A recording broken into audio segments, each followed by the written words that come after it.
buenas tardes.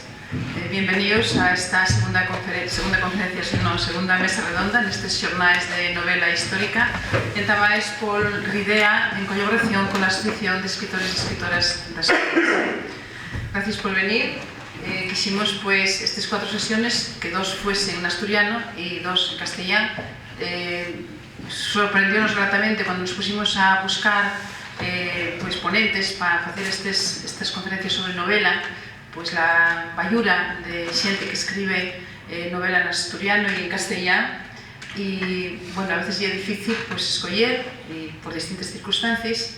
Hoy tenemos con nosotros a Xulio Arbesú, Nicolás Bardio, Xandro Martino y de moderador Alejandro Fernández del Busto. Bueno, yo poco más tengo que decir porque va a ser Alejandro el encargado de presentar a los ponentes. Además, pues, damos otra vez las gracias por estar con nosotros y esperamos que os preste. Este año escogimos novela histórica pues ambientada en la época de la Edad Media, que es el caso de hoy, y na guerra y posguerra, y bueno, pues a ver si para otro año, si los xornais son de éxito y seguimos, pues ya escolleremos otros subxéneros literarios.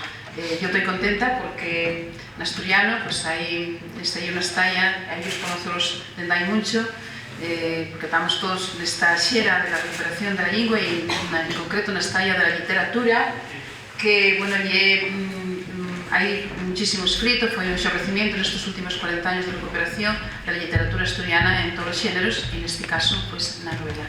E sin máis, deixamos con la mesa e doy la palabra a Alejandro.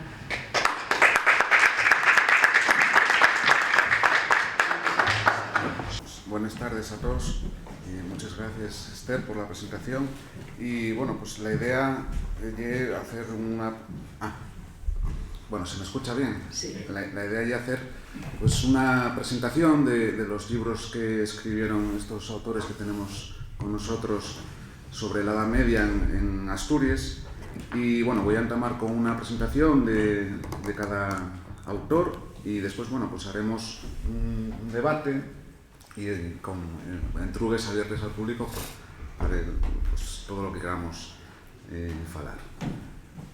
Tengo a mi lado a Xulio Arbesú, que nació en San Martín del Rey Aurelio, en Asturias, en 1957, donde reside anguaño, y es diplomado en Ciencias Empresariales xubilado, es funcionario del Ayuntamiento de San Martín del Rey Aurelio, escritor en asturiano y en castellano, con obra en forma variada. Y tiene un currículum tremendo, ¿no? muy largo, con varias novelas. Dios a conocer como novelista ya maduro en el 2001 con Misión Pelayo, obra con la que ganó el premio de novela juvenil de la Academia de la Lingua. Al otro año fésose con el premio Lloriencio Novomier de creación literaria de la Academia de la Lingua con Un raposo en Tresmonte. Tiene algamado también el premio Josefa Xovellanos de novela en 3 ocasiones, en el 2002 con Potestas, novela histórica editada por VTP en 2003, editada en castellano también por Trave en 2017 y reeditada en asturiano pues este año por Trave también. En el año 2005 con El piso de Enriba, publicada por KRK, y en el 2016 con El valor del rey, que es esta que tenemos aquí, novela publicada también por Trave. Y bueno, pues después Fizo está haciendo un montón de cosas diferentes, ¿no? Ensayos como la informatización del transporte, el Destín Treshumano, premio de ensayo Máximo Fuertes Acevedo, Los deseos del dinero, Fui maquinista en la minería, también escribe cuentos, Cuentos con niños se titula su obra, también obras de teatro como Les 7 novios del rey, compositor, después creo que habrá alguna sorpresina, ya veremos a ver lo que sale. Compositor de La mina que non cierra, 6 temas del largometraje musical Bailandia, y tiene también escritas canciones para Anabel Santiago y para Celina Jiménez. Y también dedícase al tema del cine, guión y dirección de largometrajes y videoclips que pueden ver en YouTube, como La Yoca o Los Castilletes. Y después, bueno, pues ya falaré un poquitín de la novela, ¿no? del valor del rey. Está también con nosotros Xandru Martino, que nació en Ribesella en 1966, y es académico correspondiente de la Academia de la Lingua Asturiana, está licenciado en Filología francesa, diplomado en Magisterio y especialista de asturiano por la Universidad de Oviedo. Y colaborador de revistas como Lletres Asturianes, Literatura, Suplementos del Norte, Siete Estrello, El Noroeste, periódicos como La Nueva España, El Comercio, El Fielato. Como narrador tiene asolellados los libros de Ceuta a Sarajevo, A la gueta l'Esbardu, novela juvenil del 97, Rema con Orpín en Noche de Seronda, relatos del 99, todos ellos con Editora del Norte, además de ganar los premios narrativos El Garrapiello y Pepe Campo en el 97 y el Vital Aza y Relatos del Lamar en el 98. Con la editorial de La Llama tiene asolelladas dos novelas, Nun en el 2020, ambientada en el Castro Celta del Pico Carabia, que yo siempre que falen de este castro acuérdome de Gemadán, ¿no? Con la que yo también en la arqueología, y Vincitur Inimicus, en esta novela más reciente del 2022, ambientada en la corte del rey Alfonso II. Como traductor tiene asolellado numerosos libros y ensayos y anguaño, y desde el año 2020 y el corrector de las traducciones de Asterix y Obelix y de Tintín al asturiano para la editorial Bruño. Como guionista forma parte del equipo de la sitcom Confinaos y de La Tierra de Queso de la TPA.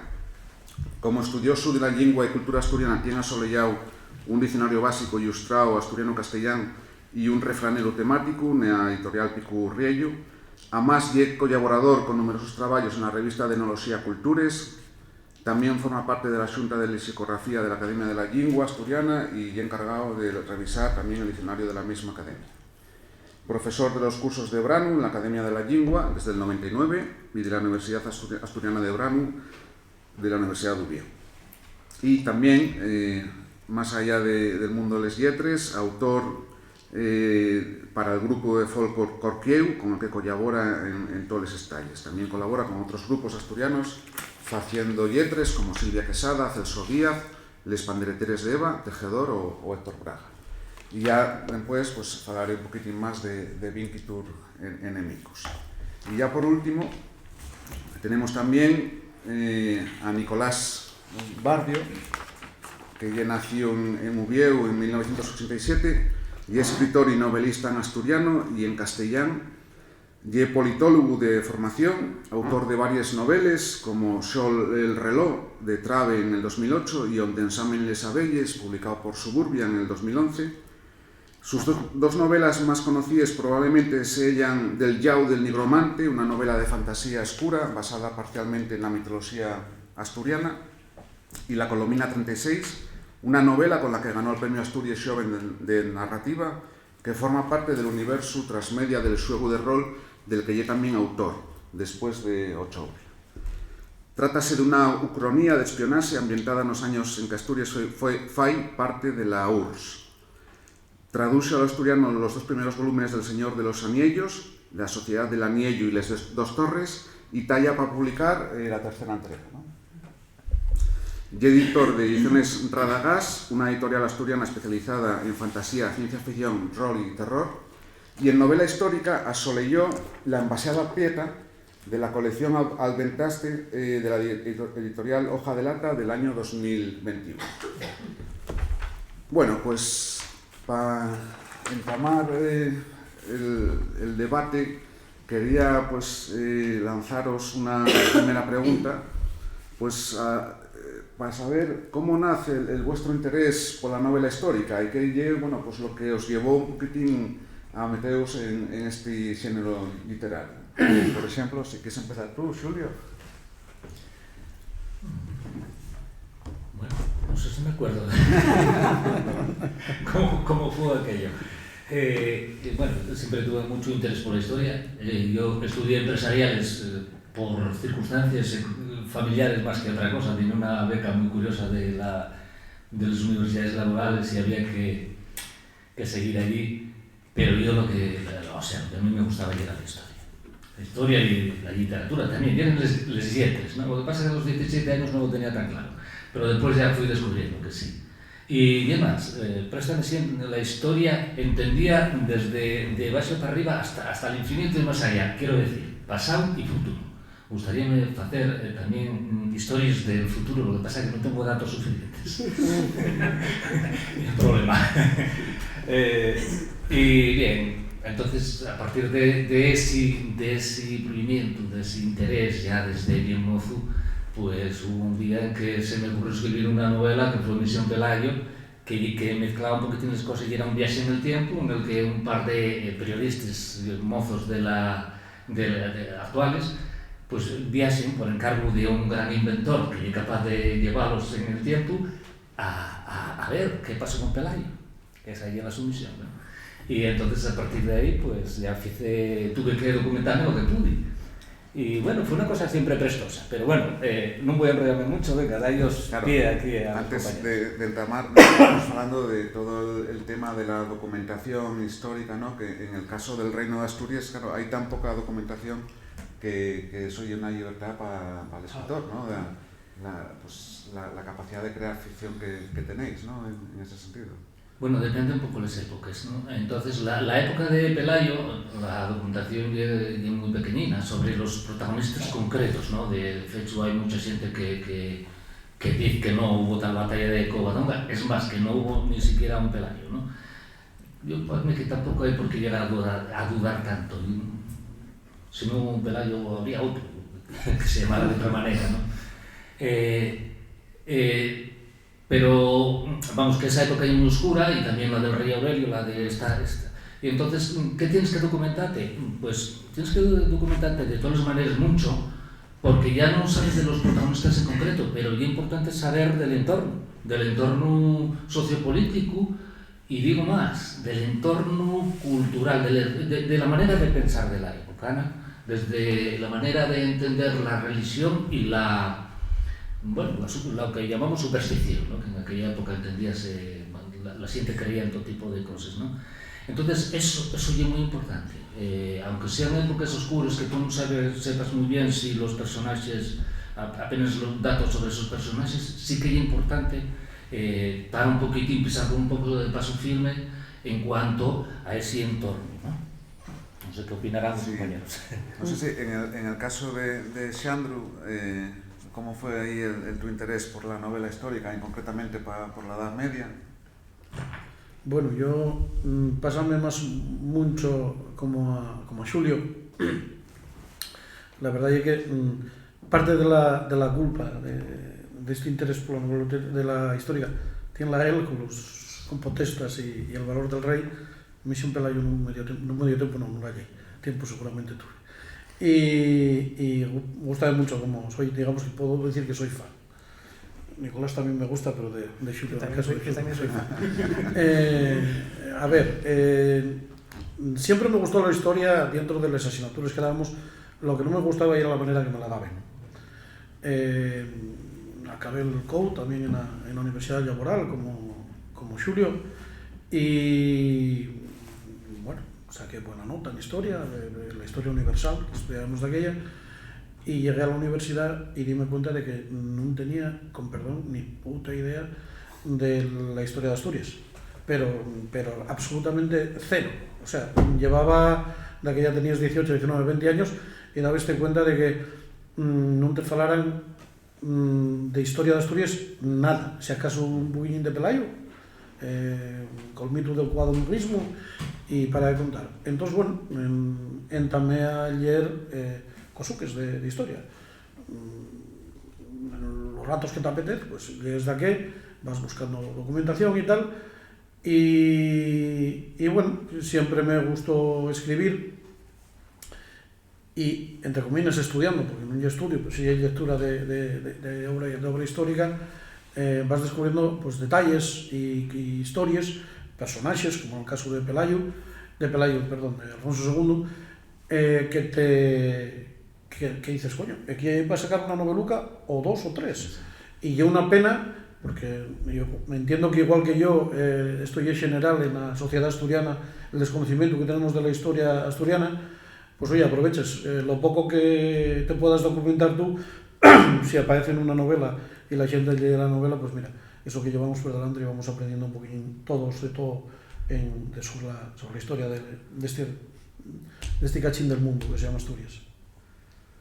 Pues sí, la verdad es que casi los dos libros estos vuestros casi pueden ser como una continuación el uno del otro, ¿no? Porque el valor del rey de Xulio está ambientado en una época muy interesante, finales del siglo VIII, cuando hay un enfrentamiento entre diferentes jefes locales por alcanzar el reino y aparece ya la figura de Alfonso, que todavía no hay rey, y tú justo retomas él acaba en trono y yo entamo en Pravia. Claro. Y el treceavo de la corte. Y los dos además os metéis bueno, pues a analizar los personajes también desde el punto de vista más humano, más psicológico, que claro, eso nosotros los historiadores siempre somos como, ahí echamos el freno humano, ¿no? Pues perdonadme que te cite, pero tengo que aprovechar. Tiene en la dedicatoria de Xulio de Potestas, tiene un par de frases que me gustaron mucho siempre, que di que, bueno, primero doy las gracias a los historiadores por todo el trabajo de sacar a la luz todos los datos que se pueden encontrar y que ellos, los historiadores, lo que hacen es presentarnos el esqueleto que nos da a nosotros el paso a rellenar el esqueleto de carne y vísceras y demás, que sí es verdad que va en una frase muy buena y que describe un poquillo lo que es el proceso, sobre todo pues eso, Baixa Edad Media, Alta Edad Media, donde los datos son muy pocos. Quizá con Potestas tuviste de algún dato más, pero son bien pocos. Bueno, en comparación con lo que fue el siglo VIII, sí, mucho más. Claro. Hay sobre todo datos del entorno, de monasterios, de obispado, y del rey en sí, ¿no? Ya que tenía ya una cancillería con mucho papeleo. Sin embargo, sobre el protagonista Gonzalo Peláez, nada más que hay una crónica importante que está del diario del rey. Y entonces hay que tener cuidado a ver cómo se entiende esa. Yo en el caso, ya te digo, en el caso de Alfonso II, sí. En riba hay que las crónicas que se caltienen de él daten del siglo XII, del famoso monxo Pelayo, y digamos que la historia estaba muy tergiversada. De hecho, ni siquiera se sabe si estaba casado, si no estaba casado, por qué llamaban el casto, que el casto empiezan a llamarlo 4 siglos más tarde. Entonces los datos son pocos. Entonces hay que rellenar de mucha carne el esqueleto este del que fala Xulio. Y es lo que me entretengo, en rellenar esqueletos. No, ese tema es muy interesante de la falsificación de la historia, después podemos seguir hablando de ello, pero quería dar la palabra a Nicolás, porque Nicolás en este caso tiene un libro que lleva la Embajada Prieta, aunque bueno, escribió de época contemporánea, pero la Embajada Prieta está ambientado en la Edad Media, pero no sería una continuación porque das un salto adelante en el tiempo y te metes en el siglo XII, ¿no? A finales ya, y en una época muy importante porque fales del rey Alfonso VIII de León, que claro, quien aprenda la historia académica tradicional busca y no encuentra ese rey, ¿no? Entonces lánzate esa pregunta de por qué la historia medieval y concretamente por qué ese periodo. Bueno, yo creo que el hecho de que nadie atope ese rey y una muestra más, ¿no? de que la historia muchas veces y una herramienta de manipulación. Lo que tú comentabas antes, ¿no? De que uno salía de la primaria y de la secundaria sin conocer la historia de Asturias. Eso ye porque la historia, no la historia como ciencia, que esa tiene que tener todo el respeto, ¿no? Sino la historia como asignatura, muchas veces responde a unos intereses políticos, ¿no? Pueden ser más o menos legítimos, pero eso ye lo que hay. Alfonso VIII de León existió, pero la historia llamólo 9, porque la historia nos contó que León y Castilla eran lo mismo y nos lo presentaron como una única unidad, porque eso es lo que ellos convenía a los que ganaron esa guerra, que fueron los castellanos. Y a mí parecía muy interesante esa domina, justamente por varias cosas, ¿no? Primero porque yo identifico que de alguna manera la pérdida de poder que tenemos en Asturias viene de ahí, viene del momento en el que el Reino de León pierde la personalidad política. Yo creo que eso afecta a la lengua, afecta a la cultura, etcétera, etcétera. Y después parece que hay un rey muy interesante porque ya que tú estás excomulgado por el Papa y eso siempre da mucho juego a hacer cosas, ¿no? A hacer cosas porque tiene como un llau, digamos, morboso, ¿no? Que un rey de un país católico pues te ha excomulgado por el Papa y siga gobernando. De todas maneras, yo no soy historiador, sí que soy muy de ciencias sociales, pero a mí interesa además la historia como posibilidad. Yo escribo ucronías principalmente, precisamente por eso, y en este caso ni una ucronía, pero tampoco creo yo que sea una novela que tenga la historia como objetivo, sino dentro de esa historia plantear ciertas preguntas, ¿no? Y sobre todo pues un poco estudiar lo que podría haber sido ese estado leonés. Yo creo que aquí hay parte de sí, que por supuesto que hay una parte de buscar información, datos, de cosas que te entrugues. Vale, voy a ambientar una cosa en León. ¿Cuánta gente había en León en 1190? ¿Cómo era eso de grande aquí? ¿Era un pueblo como La Foz? ¿O era una ciudad como Ubieu? ¿O era como Llanes? ¿Cuánta gente vivía ahí? ¿La gente conocíase? Porque claro, si son pocos, conoceránse. Y entonces, esas cosas que nosotros normalmente cuando pensamos León, Ubieu, Avilés, pensamos en ciudades, ¿no? Y resulta ser que yo, bueno, pues yo lo que fui investigando, resulta que la población que tenía León, de ahí por ahí, era alrededor de 5.000 personas. 5.000 personas de un pueblín, o sea, al final... Y esa ya era una capital, que nosotros éramos un reino que tenía una capital, porque los otros ya era itinerante. Esto ya era un reino un poco particular, ¿no? Pero bueno, yo no buscaba para nada el rellenar huecos, sino más bien en esos huecos pues hacer cosas. Pero sin ningún tipo de envis de que fueran más o menos verosímiles. Si os dais cuenta, la portada, para el que conozca la serie de televisión, y un guiño supuestamente a House of Cards, no sé si conocéis la serie, y de un político americano que conspira, etcétera, etcétera, y la historia de un conspirador y el sistema de narrativo y el de Sherlock Holmes y Dr. Watson, y como un conspirador intenta vender ese talento de él, ¿no? Pues entre otras muchas personas al rey. Sí, porque juegas un poco con la pareja, ¿no? Con que Lino y la persona ya más madura que se las sabe todas y con un manipulador nato, ¿no? Uh-huh. Y Bastián que es como el aprendiz, ¿no?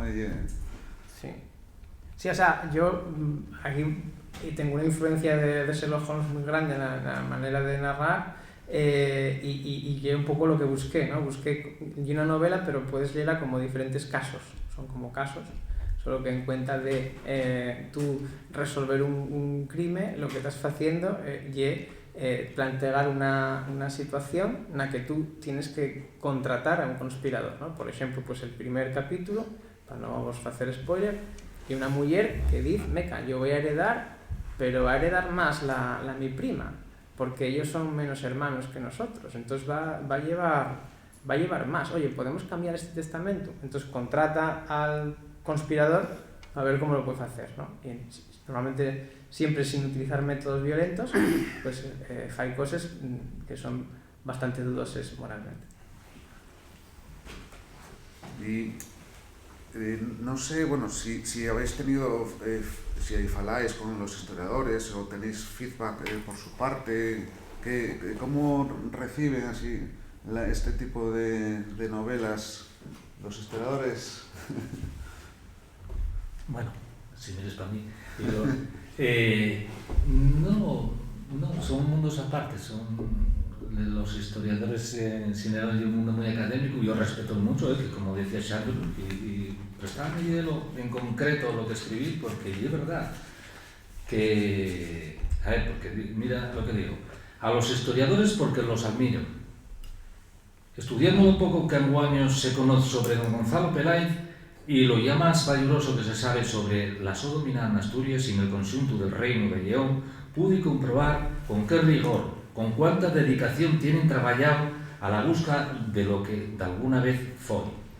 Ellos hicieron el labor escomanado de furgar per archivos polvorientos hasta reconstruir un esqueleto de historia, para que ahora venga el literato a rellenar de carne y vida ese esqueleto conforme a principios que no son los de la historia, sino los de la literatura, lo que de alguna vez pudo ser. Entonces, yo admiroos, pero desde yo. Entonces, si no sé qué os parecerá a ellos la mi novela o otras novelas que estamos hablando aquí, ¿no?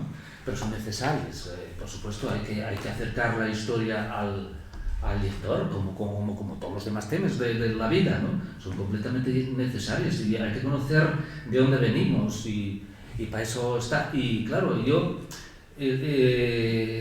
¿cómo se valoraría una buena novela histórica, ¿no? Yo pregunto una de ellas veces. Por lo bien escrita que está, aunque no sea nada rigurosa desde el punto de vista histórico, o por lo rigurosa que está, ¿no? Bueno, hay cada uno que tenga el criterio que tenga, ¿no? Pero a mí parece que es importante que el historiador sea respetuoso, tanto con los lectores de su propia época, como con esas personas con las que está tratando, ¿no? Hay que ser respetuosos, como cualquier otra cosa, ¿no? Como si te pones a hacer una novela en la Universidad de Oviedo de ahora, tienes que ser respetuoso con las personas, ¿no?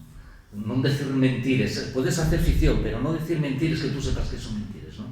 Y estudiarlo profundamente, a ser posible. Yo fui por todos los castillos y todas las plazas en las que hay un poco de trama de la novela con muchísimo interés, pero no solo por Asturias, porque está, en concreto, contestas pues desde Sagún de Campos hasta en la provincia de Segovia, que hubo una batalla importante, o el mismo Toledo, todo eso, y Galicia también, entren en la historia. Y prestaban muchísimos, y claro, tienes que ser, es testigo, es en cierto modo testigo de esa época, ¿no? Entonces, eso, tratarlo con mucho respeto, porque es importante el conocimiento de todos los tipos, y además reflexiono, no quiero tener intervenciones muy largas, pero bueno, nada más que una cosina más. Reflexiono un poquitín sobre qué va a ser de la historia en los años venideros, ¿no? Sabemos lo que está pasando, cómo la tecnología es tan rapidísima y cómo la inteligencia artificial trabaja y cómo las influencias que tienen ahora los niños. ¿Entenderáse la vida de las personas del siglo XVIII o el siglo XII en el siglo XXII? ¿Entenderáse? ¿Qué era vivir sin móvil? No sé, ¿qué sería? Entonces es importante que haya historiadores, por supuesto, importantísimo, y después que haya esta gente que nos dedicamos a hacer esta otra cosa que es la literatura. Sí, de hecho, en el libro El de Potestas, que contabas que recorriste, ¿no?, por Asturias viendo castillos, que tienes en la portada y la torre de Peñarrudes en Morcín, que bueno, que es una de las mejores torres que tenemos aquí y que cualquier invierno pues caerá porque está bueno, totalmente desatendida, como hablábamos antes del castillo de Tudela, ¿no?, uno de los principales junto con Gauzón, que tenemos ahí una visita pendiente para ver el sitio. No sé si vosotros tenéis esa relación con los historiadores o habéis intercambiado con ellos información, documentación. Yo tengo, digamos que el feedback de un par de profesores de historia, al fin y al cabo son historiadores. Pero claro, yo no tanto lo que finca digamos que a la historia como ciencia, sino a la didáutica de la historia dentro del aula, que es en definitiva lo que trabajan ellos. Y sí, es verdad que me dieron muy buen feedback, porque ellos sirve a ellos con lectura, bien sea, depende del nivel, pues, o de la novela o de algún capítulo de la novela, para presentar ellos los personajes que al fin y al cabo interesen y poder a lo mejor resumir la historia, pues, de Alfonso o de Gonzalo. Yo es el único feedback que tengo. Yo no tengo feedback de historiadores. Si a algún se le ocurre usar el libro para enseñar historia, será un mal historiador, yo creo, porque precisamente a mí parece uno de los grandes problemas que tenemos, que es cómo la ficción muchas veces acaba vehiculando ideas de lo que es la historia que no se corresponden con la realidad. Y yo creo que eso, la literatura muchas veces también tiene la culpa, pero sobremanera el cine, ¿no? En el cine, yo pienso, por ejemplo, en esta serie, no me acuerdo cómo se llamaba, de la Edad Media, que hacía en la televisión española, y todos hablaban en castellano. Reina Isabel. Esa.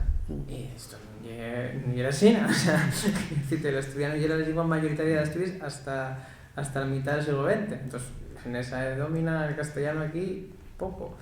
Pero eso lleva un ejemplo de tantos, ¿no? Como estamos hablando de la literatura en asturiano, pues cito ese ejemplo. Pero como es y que lo vemos nosotros, que lo conocemos, habrá muchísimos otros que ni siquiera nos damos cuenta de que no es así, ¿no? Yo recuerdo una vez, creo que fue una película de Robin Hood y era algo de eso, y había como un desembarco y parecía como salvar al soldado Ryan, como les lanchas de desembarco pero de madera, y te digo, pero esto qué, o sea, y yo creo que hay que tener mucho cuidado de extremar lo que lleve la ficción de lo que lleve la historia. Yo creo que puedes hacer novela histórica, pero la historia son los libros de historia, o sea, la historia y una ciencia, y esto no ve. No, creo que eso está claro, que además es que yo en vosotros pues sí que veo pues que hay una preocupación por la documentación histórica, ¿no? por contextualizar los sitios, pero no hay que estar aferrado a un rigor, porque de hecho, claro, estamos hablando de novela y de ficción y esa es un poco el objetivo, ¿no? Ahora que sacabas el tema del cine, pues no sé si cómo veis la posibilidad de llevar todas estas historias de la Edad Media en Asturias, porque se faló, ¿no? Que yo espero que no salga adelante eso, que no, cuando vino Mel Gibson hace unos años a Asturias, habló de cómo no había una película sobre Pelayo y tenía pensado hacerla él, ¿no? Yo creo que podríamos utilizar otras posibilidades, ¿no? Pero no sé si os planteasteis o cómo lo veis, adaptar o preparar para el cine, si eso es imposible a día de hoy en Asturias o ahí hay algo... Bueno, es muy caro el cine. Habría que tener muchas perras para hacer algo así, ¿no? Necesitaríanse escenarios, necesitaríanse muchos extras, ya no digo actrices y actores que tengan un poquitín de experiencia y a ser posible un poco de fama, que también le da importancia a las películas, ¿no? Se necesitaría mucho, pero historias a veces hayles. Hombre, sí, habría cosas muy guapas que hacer. Cortes o incluso series, porque claro, hay muchos personajes y muchas épocas que dan para una serie. Ya no estoy pensando solamente en lo medieval, ¿no? Hablo de toda la historia, de Asturias y de tantos otros territorios, ¿no? Estaba acordándome, oyéndovos falar que este verano tuve en Puy de Fou, no sé si lo pronuncio bien, pero me sonará que es un parque temático histórico, Puy de Fou, en Toledo, sí. Y es muy recomendable, sobre todo si tenéis críos y tal, todo eso, porque es excepcional, es una cosa increíble, grandiosa y tal. Ahora, de historia cero, la historia lleva de menos, yo un poquitín el leitmotiv, que a mí, por un lado, está muy bien porque así hay parques temáticos de algo un poco cultural, no solamente de subir y bajar por cosas que te lleven, ¿no? Está bien, y también llevar a los críos porque algo queda, ¿no? De que el mundo fue de otra manera en otras épocas. Pero vamos, el respeto por la historia nulo, no, vamos a patadas con la historia. Y así en realidad lo más normal en cine, ¿eh? Si Mel Gibson viene a hacer la historia del Pelayo, qué sé yo, para empezar a tener una historia de amor bien guapa, qué sé yo, no sé, sería terrible.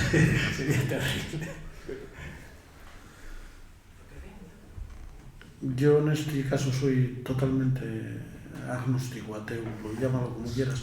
Quiero decir, no hay ninguna posibilidad.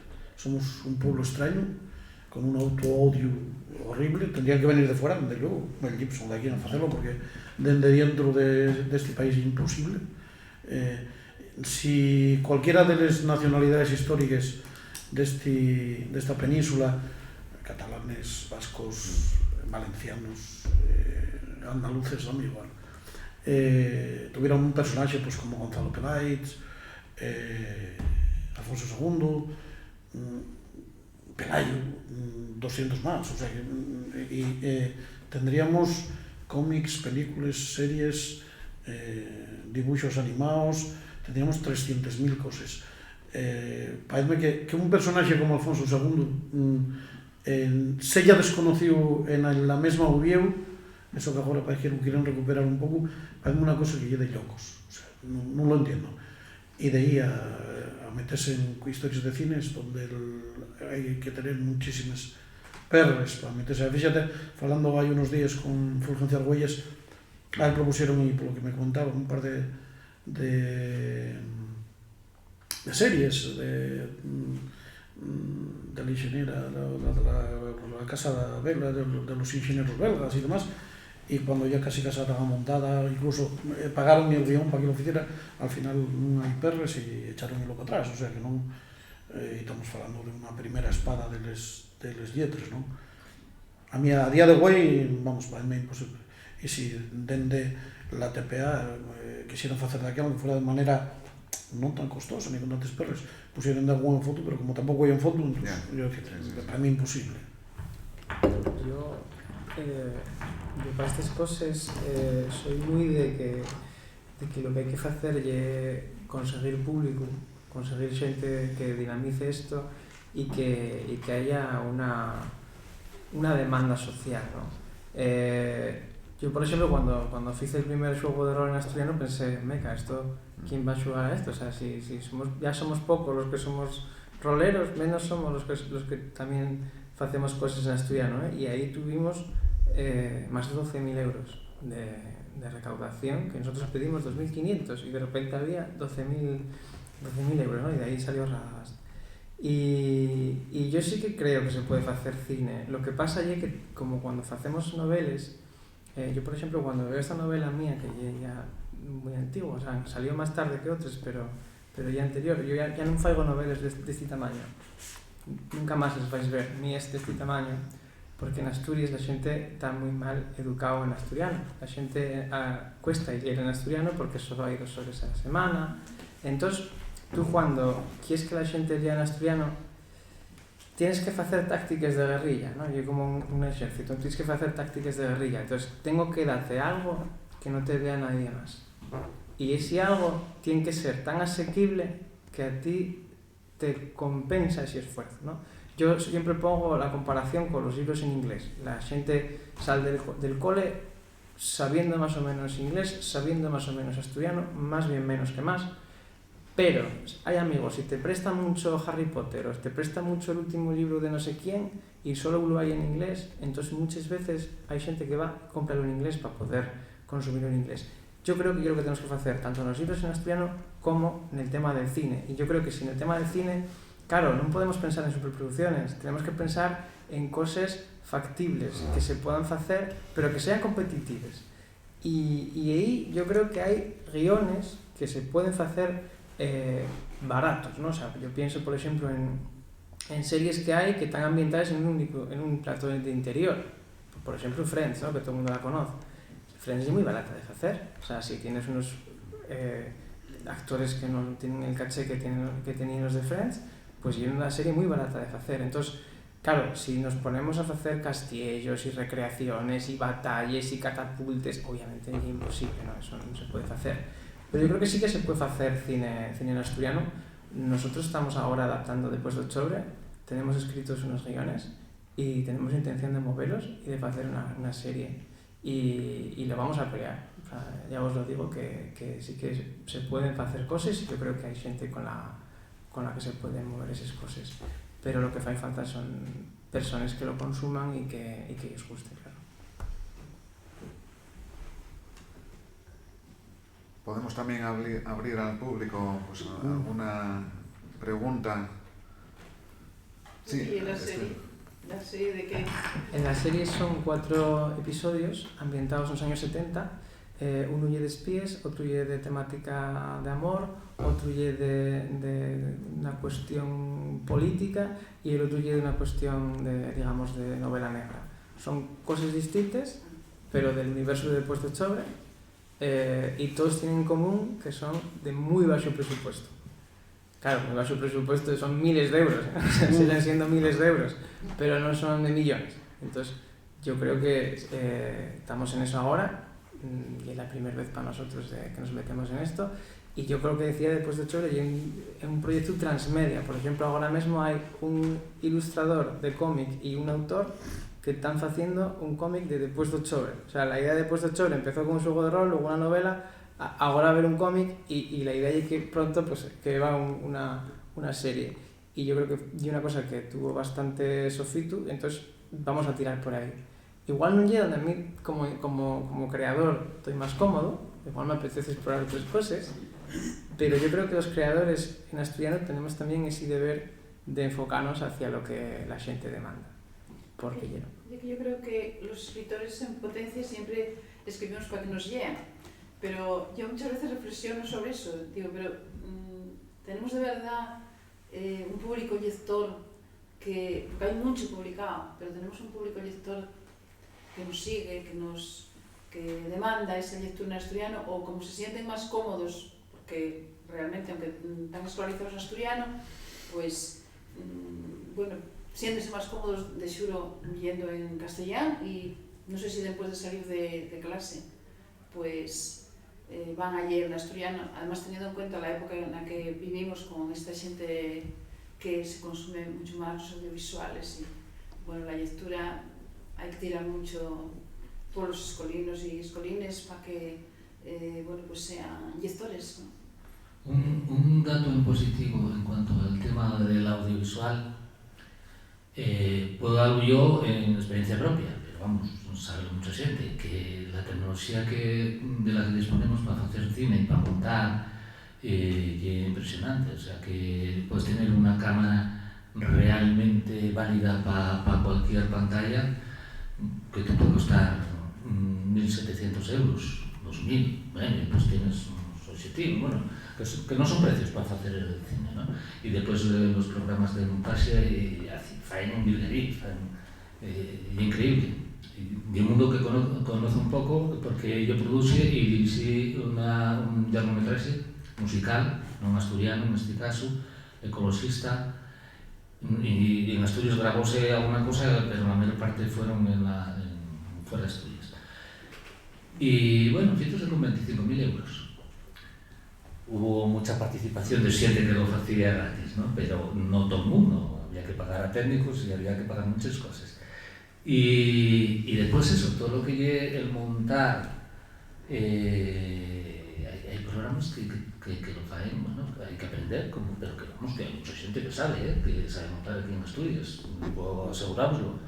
Y bueno, muchas veces se también pones a ello, o sea, la parte optimista yo también la tengo en cuenta, ¿no? Yo, al decirlo del cine, yo estaba pensando más bien en cosas claro, de época, ¿no? Ya meterse en Edad Media podría ser también, a veces tengo lo pensado, si no te pones en plan Hollywood y entonces narras mucho con ambientación etnográfica, ¿no? Porque en realidad los monasterios en determinadas épocas igual era una iglesia y después todo lo demás ya era madera, de aquella manera, o piedra, poco más que chaboles, no creéis que era.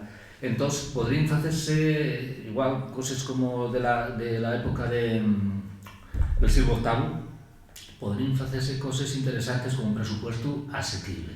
Claro, de todas maneras, ese presupuesto asequible hay que conseguirlo, no es nada fácil. Yo creo que precisamente, por lo menos yo, falo por mí, yo escribo porque soy pobre. Si fuera rico, faría cine, ¿sabes? Porque de verdad pienso que llega más a la gente. No es que me guste más o que me guste menos, es simplemente que creo que llega más. Lo bueno de escribir es que frente a esos 25.000 euros, que son pocos en el mundo del cine, tú escribir una novela solo cuesta horas, no cuesta más que horas, la luz del ordenador, pero poco más, ¿no? Entonces, y una manera de resistencia, al final, y lo que comentaban antes de guerrilla, ¿no? Tú puedes sacar una novela muy barato. Entonces, yo creo que si en vez de hacer tantas cosas individualmente, yo escritor, yo faigo esto, intentaremos un poco hacer cosas más a comuña, igual habría manera de entre unos cuantos, pues, ¿no? Pues como cuando entre muchas personas ponen perres y alquilen un local y al final tú tienes un local muy guapo por 10 euros al mes, ¿no? Yo estoy en una asociación en Sichuan de rol, pagamos 15 euros, tenemos un local más grande que esto, con sillones y todo. Claro, la cosa es hacer cosas en común, ¿no? Entonces, 25.000 euros para mí son muchísimos perres, no, probablemente no les tenga en el banco, pero entre mucha gente no hay tanto. O sea, si 25.000 personas que pongan 1 euro, 25.000 personas habíales en la manifestación de la oficialidad. 1 euro que ponga cada uno, ahí tienes una peli. No, Ahora, hay que, ¿van a ponerlo? bueno, son 25.000 euros de ahí 10 años. Se subió un poco más.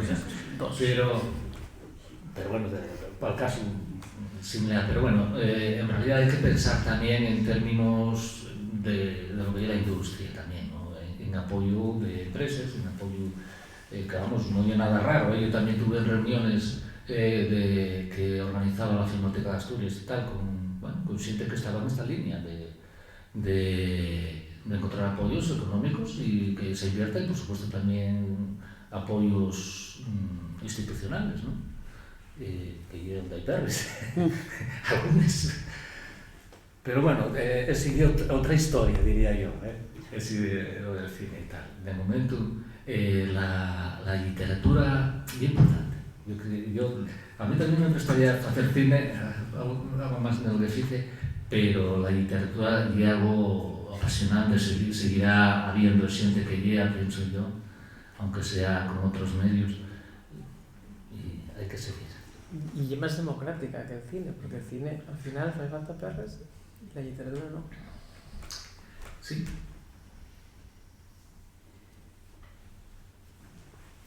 Por ahí hay una... A mí me gustaría preguntarle a Sandro, cuando hablabas de que después del esqueleto ponías el relleno. ¿Dónde vas a buscar el relleno de los personajes? Si esa sería la primera. Y mientras que estás buscando el relleno, si hay algún personaje, estoy hablando histórico, con el que te fuiste enamorando, atrapando, identificando, sea hombre, sea mujer. Sí, normalmente me tapabulle, quiero decir, novelas históricas tengo 2, esta y Num, y siempre hay algún personaje que te acaba enamorando. Lo primero, que de dónde saco el relleno. El relleno viene a mí. Me refiero que el otro día decía la gente que estuvo Fulgencio Argüelles y tal, que iban más al documento oficial que a una crónica narrada por alguien que lógicamente pues sería hijo de su tiempo y estaría influenciado, que va mucho al documento oficial. Yo parto de lo que lle de un fecho histórico, sí. O de 2 o de 3 filbanaos, ¿no? Y eso sí, soy a la hora de escribir non sé por qué, porque nadie me deprendió el oficio faigolo moi reposado. Y además, gústame el momento de agarrar el esqueleto, digamos, de agarrar todos los datos históricos. Bueno, pasaste unos meses, unos años tomando datos y montando lo que lle, préstame a hacer un esquema con más o menos por dónde va a ir la cosa, escenas con personajes y tal, y después, bueno, ya más o menos lo tienes montado, empiezo a escribir. Ese es un momento, digamos, un poco el que lo agarras hasta con fiebre, como que me entra la ansia de ver aquello subir como la espuma, y escribo mucho y estoy obsesionado.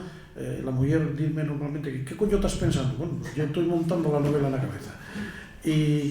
Y después llega, no te sabría decir el tiempo, a los 5 o 6 meses, que de repente abandono la novela, abandono lo que es la escritura física, porque dejo que los personajes y este de relleno vengan a mí y me enamoren de algún personaje, bueno, los personajes en general, pero no sé por qué siempre hay alguno que salpen arriba de los otros. En el caso de Vicky Tunímicus, podría decirte, y non soy el único por lo visto, porque de alguna amiga me lo dixo, que de me enamorado de Berta, la muller de Alfonso, y de fecho yo pensélo, lo que pasa que bueno, pero una amiga díxome, Berta está pidiendo una novela a gritos, Y es verdad que a lo mejor es un personaje terciario dentro de la novela, pero que agarra que dentro de la mi cabeza, non sei por qué, agarró un protagonismo, un personaje que incluso cuando estaba montando la novela valoré pasar de ella. Alfonso II, el Castú, mujer. Pero eso después quedaba mucho de la... Eso daba mucho, porque según algunas crónicas, y era hermana de Carlomagno. Claro, enviamos embajadores a casa de Carlomagno, eso daba mucho. Y de repente empezó a ganar peso, y ya te digo, está picando a la puerta diciendo quiero una novela. No quiero hacerla, pero si insiste mucho, a ver qué acabo haciéndola.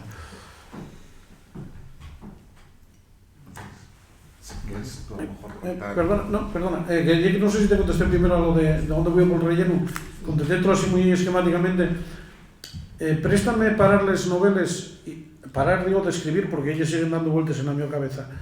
Porque préstame que sea ella la que se vaya y de repente dices, coño, mira esto, y si voy por aquí, y si tiro por aquí, que sea yo lo que venga, digamos, a posarse poco a poco, y después ya lo trabajaré yo. De hecho, tengo el móvil lleno de notas, porque si no lo anoto, va a ser las primeras veces de notas, tengo que acordarme, y es importantísimo, y no, tengo el móvil lleno de notas, de cosas que no se me pueden olvidar, para después ir montando lo que es la cadarma entera de la novela, y detallucos. Entonces espero que vengan. Yo primero enseño ellos la novela y después que vaya viniendo. Sí. Es que hace unos días en El País pues hubo cartas al director, por lo visto, de una entrevista de un periodista del periódico, no recuerdo el nombre del historiador, bueno, del historiador no, era una novela histórica. Entonces el que escribía, pues parece ser que le dieron el tono como de historiador. Entonces hubo una serie de historiadores que escribieron cartas al director comentando lo que decía antes Xulio, diciendo no traten a este escritor de historiador porque parece ser que en ese libro cometía bastantes errores históricos y ellos dicen usted puede escribir sobre una época siempre que sea una novela de ambiente histórico, pero que se pedían al escritor que fuera un poco responsable o un poco meticuloso con que los datos o las figuras que aparecían que fueran reales, que no estuviera hablando, por ejemplo, de un Alfonso II, no sé en qué época y tal, y que este señor le diera por contar que este rey pues hizo cosas que en realidad no hizo. Ellos decían, usted escriba lo que quiera, pero cuando vaya a la historia, sea meticuloso y procure ser exacto. Yo falo por mí, perdona, falo por mí, y creo que falo por los tres que estamos sentados en esta mesa. Yo no soy historiador, ni lo pretendo. Leo cosas de historia porque me presta, pero igual que escucho música, o sea, y no soy músico. Ni siquiera me considero escritor. Pero sí procuro, cuando me meto en esta o en y otra que ya te digo, tengo medio montada, va a estar ambientada en justo los meses en antes de la Revolución de Octubre, pero no toca, bueno, sí toca la Revolución porque toca también la Revolución cuando se estaba entamando, pero no llega a octubre, o sea, la novela seguramente acabaría en septiembre o en agosto. Y decía que sí es verdad que procuro y paso mucho tiempo documentándome los muchos o ciertos datos que doy históricos que te han contrastados, o sea, que no sea mentira. O, en el caso de verdad, que por lo menos de algún historiador lo dea por verdadero, porque ni siquiera los historiadores se ponen de acuerdo muchas veces con los datos. Pasóme una cosa muy simpática cuando escribí que está ambientada en el Pico del Castro, en Carabia, que después de muchos meses, covides, años, estudiando documentación sobre los castros y sobre los celtes y sobre las tribus y demás, llegué a la conclusión de que eso ya era un pim pam pum, porque según llegues a un historiador, a otro, un dato que más o menos te parecía que podía ser fiable, resulta que solamente ya eres historiador el que lo defendía, ¿no? Porque claro, hay muy pocos datos. En este caso, digamos, cuando más avanza ahora, con la que estoy montando la Revolución de Octubre, claro, los datos son inmensos, ahí tienes que tener mucho más cuidado. Procuro dar muy pocos, yo suelo hacer trampa.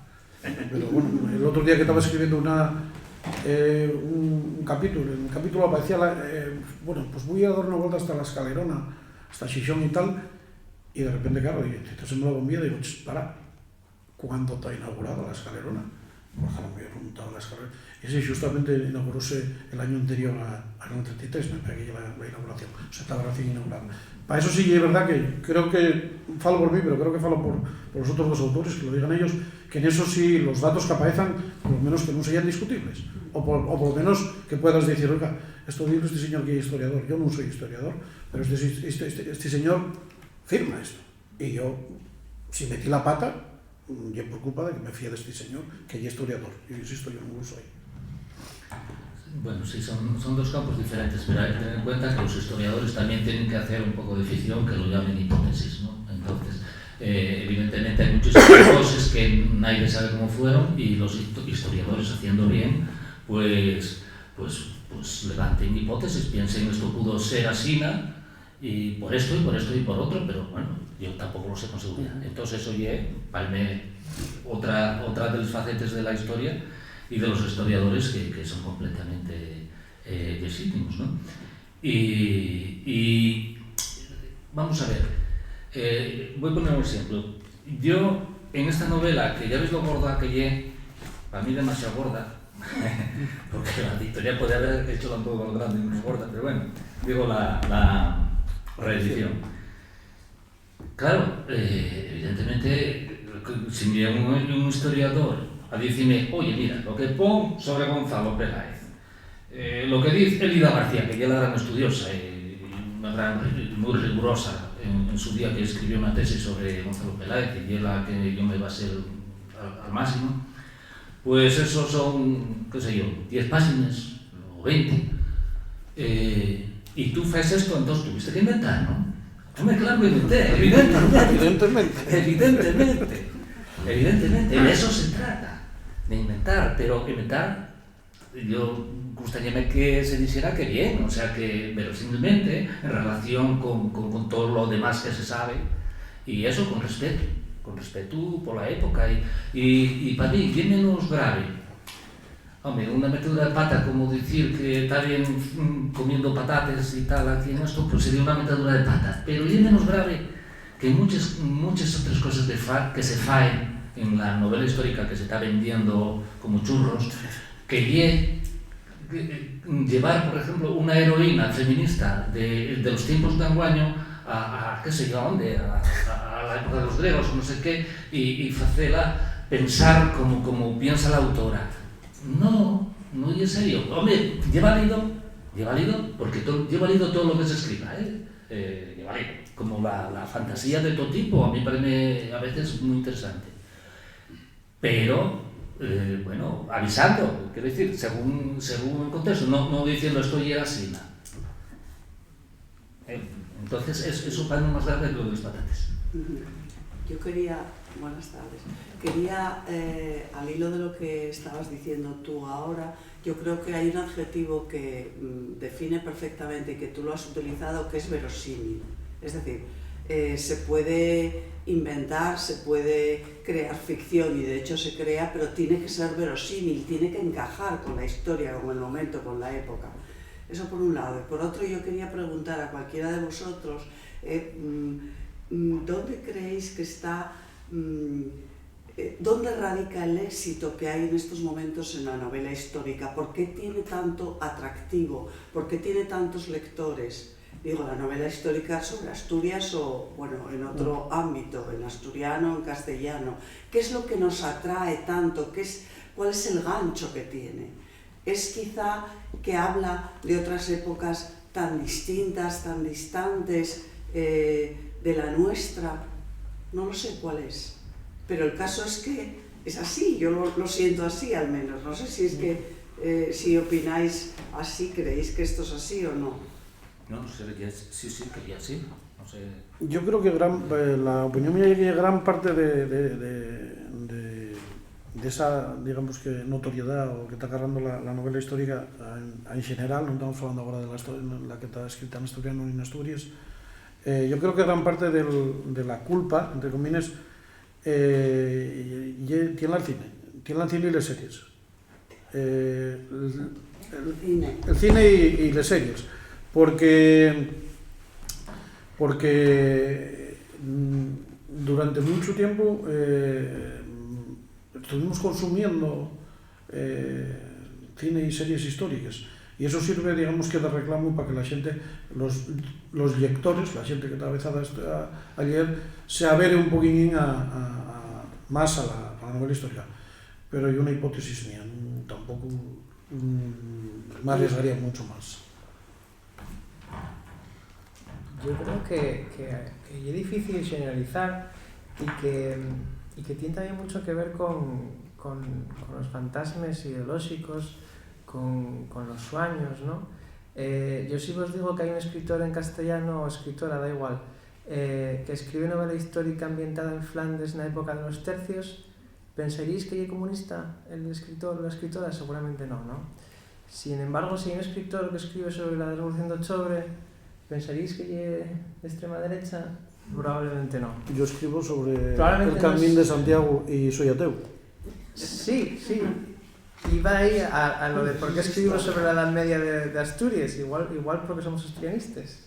También algo de ideología. Yo creo que al final, sobre todo, qué periodo te interesa y por qué, tiene mucho que ver con la ideología que tú tienes, con la idealización del pasado, del que fue, del que pudo ser.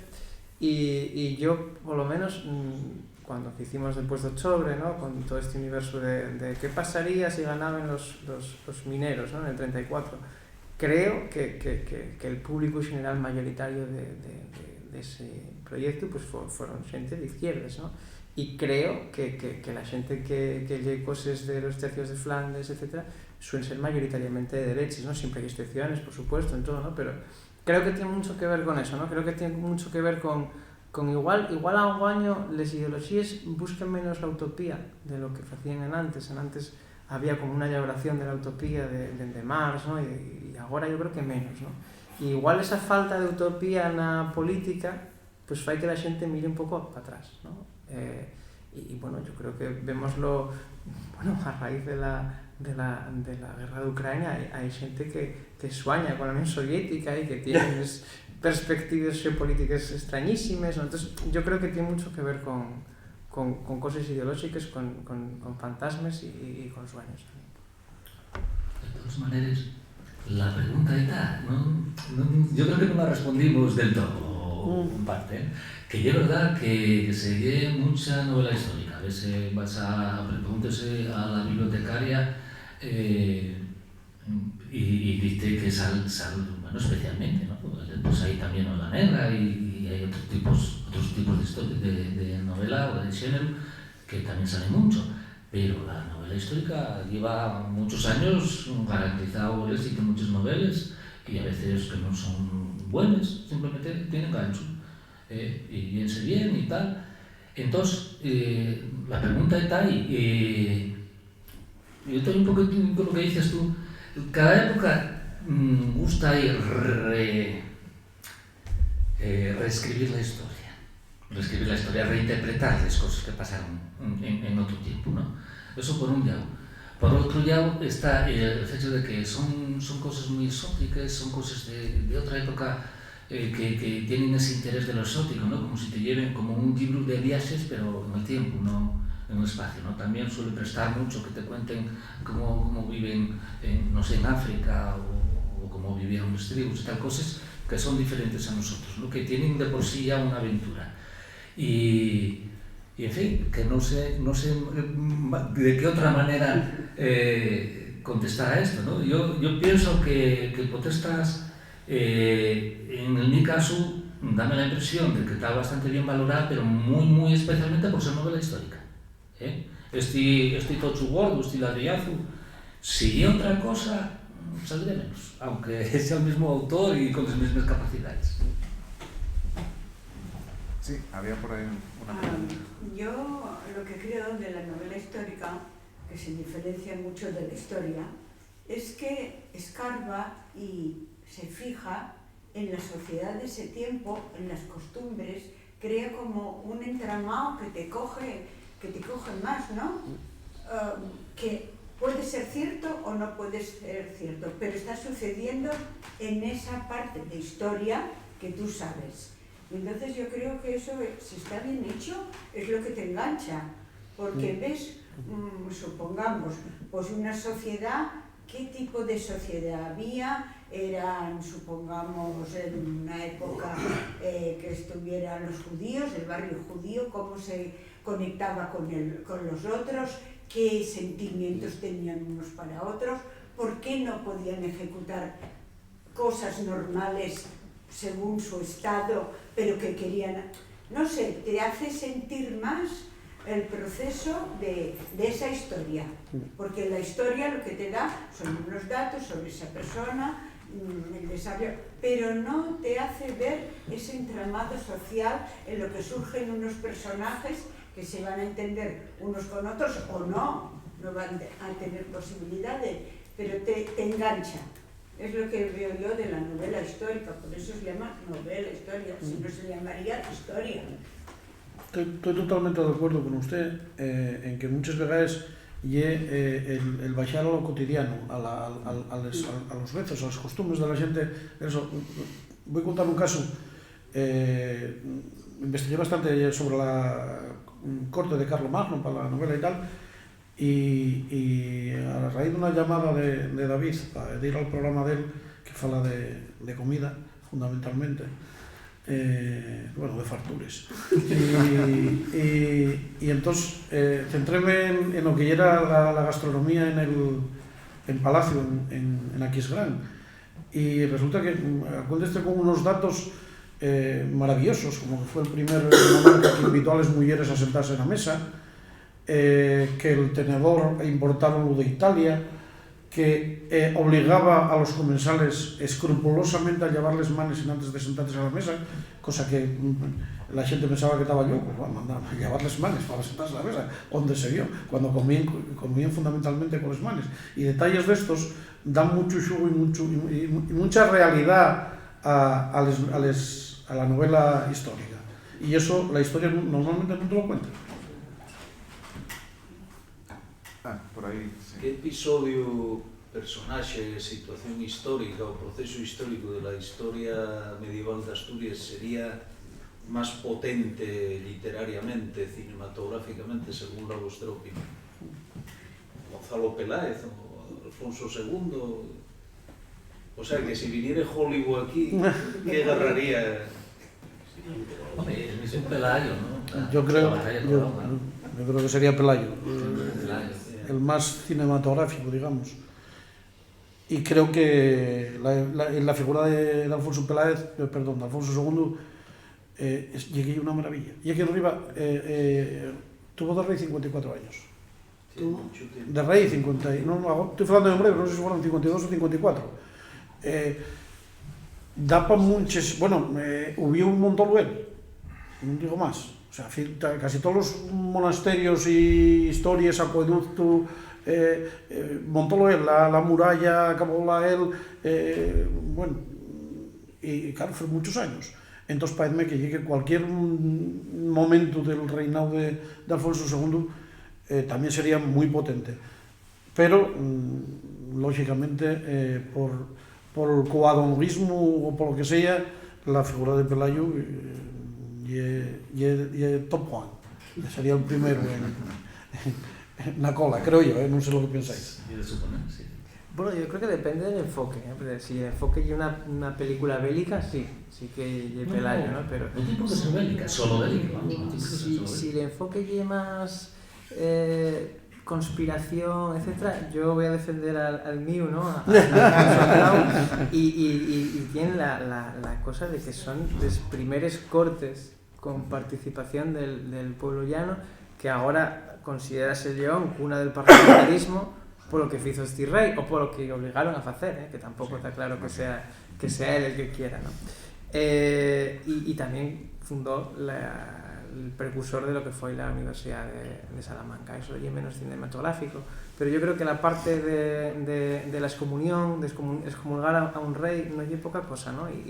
Y todas esas maneras en la que acaba perdiendo el reino, yo creo que sería un drama, ¿no? Una película en plan dramático, de esos que acaben mal y que acabes llorando, ¿no? Pero sería un poco así.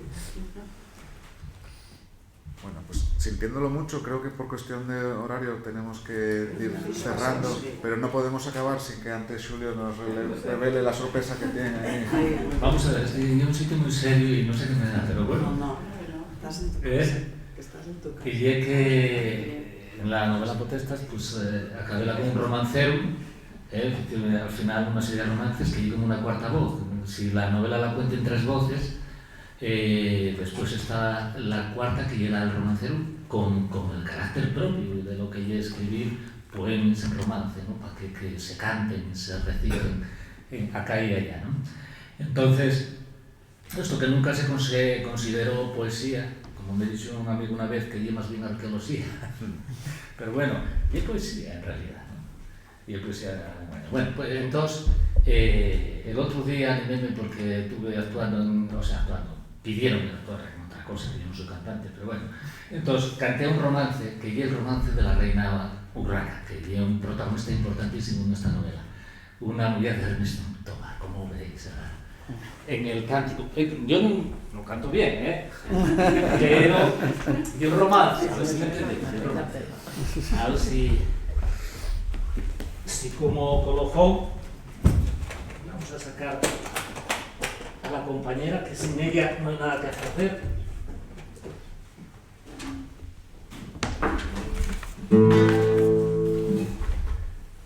El romance de la muerte de Doña Urraca. 5 perros afamiados están mordiendo la pelvientre.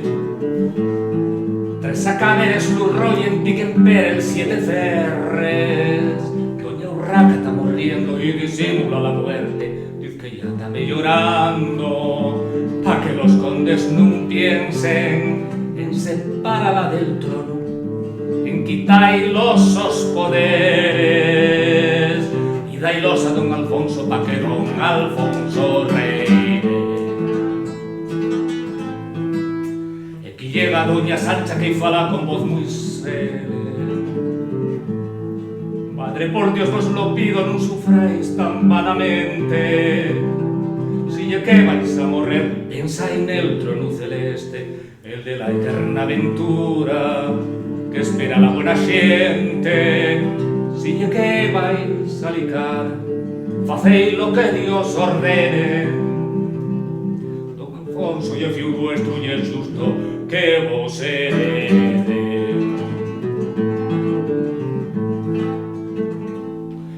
Tanto me quedé aliendo, soy reina pese a quien pese. Dende hai con 2 años cuento que son 17. Dende que morrió mi payo tuve que defenderme por tener nació mujer. Con las uñas y los dientes mucho trabajo costó que no pudieran vencerme. Así na que yo no cedo el trono hasta que reviente. Doña Sancha está llorando de ver codicia tan fuerte, corazón tan extraviado, triste destin de los reyes, que por el amor del dominio el demonio los pervierte, que en un respeten familia, que se están matando siempre, el hermano con el hermano, como pasó antiguamente. ¿Cómo seguirá pasando si ya que Dios lo consiente?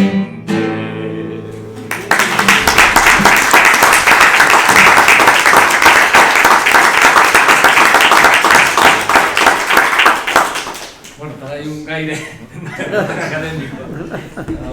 Bueno, pues entonces cerramos el acto dando las gracias por la asistencia y sobre todo a los autores por la participación. Muchas gracias. A vosotros.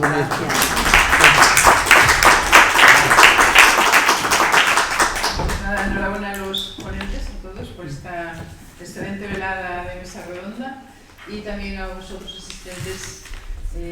Puede verse que en asturiano pues tenemos también un buen plantel de escritores y una pena que bueno, pero no tengamos más seguimiento, digamos, de público, pero, en fin. Y también gracias a Marta Pérez del Toral y a Ramón Andrés por contar con la Asociación de Escritores de Asturias, que tengo a bien presidir, para la organización de estos jornales de novela aquí en Ribea. Muchas gracias. Bueno, pues la próxima va a ser el 16 de noviembre, novela histórica sobre la guerra civil y la posguerra en castellano. Y van a participar Carmen Alfonso sobre la obra de Dolores Medio, que hay que decir que fue una escritora que ganó el premio Nadal en el año 1953 con esta obra de Nosotros los Rivero, que es buenísima y a veces un poco escaecida, digamos, ¿no?